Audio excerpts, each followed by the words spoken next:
Joining me now is Senator Pat Leahy of Vermont, former chairman of the Senate Judiciary Committee and a Democrat. Senator, thanks so much for joining us. I want to play something for you that the president said this afternoon at CENTCOM. Take a listen. You've seen what happened in Paris and Nice. All over Europe, it's happening. It's gotten to a point where it's not even being reported. And in many cases, the very, very dishonest press doesn't want to report it. They have their reasons, and you understand that. Senator, I know you're not a spokesman for the Trump White House, but I'm just wondering, do you have any idea what he's talking about? I have no idea, and I think I'm going to go back and reread George Orwell. I mean, this kind of doublespeak makes no sense at all. I mean, look what the president has done. He's made it very clear he doesn't want Muslims in our country.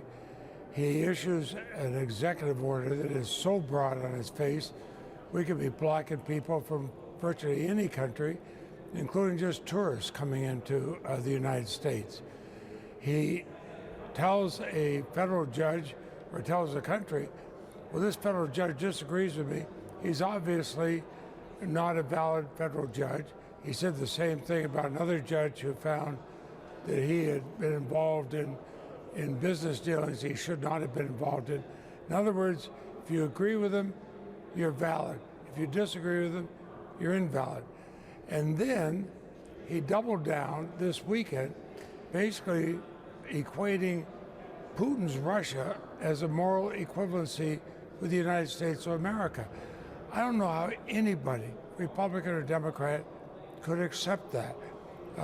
Bill O'Reilly, to his credit, raised Putin and what he does.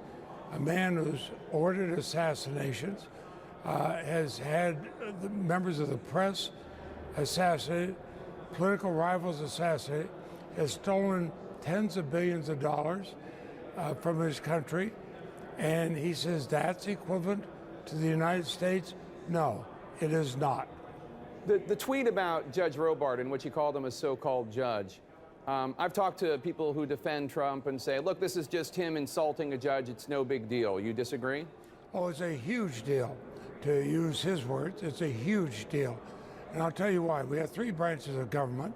One of the reasons our democracy is now the oldest existing democracy in the world is because we have checks and balances between legislative branch, judicial branch, and executive branch. Every single president, I've been here since President Ford, whether they agree or disagree with a court order, they say, okay, it's got to be upheld. That's what we do. We've never had a president of either party try to undercut and lower the moral authority of our federal courts. It's just never been done. And I've had a lot of Republican senators say, this goes beyond the pale. So many Trump voters might say that this is exactly why they voted for him, to send him to Washington, to shake things up, to take on these out-of-control judges, et cetera. What would your response be to them? My response would be he took an oath, a very solemn oath, to uphold the Constitution.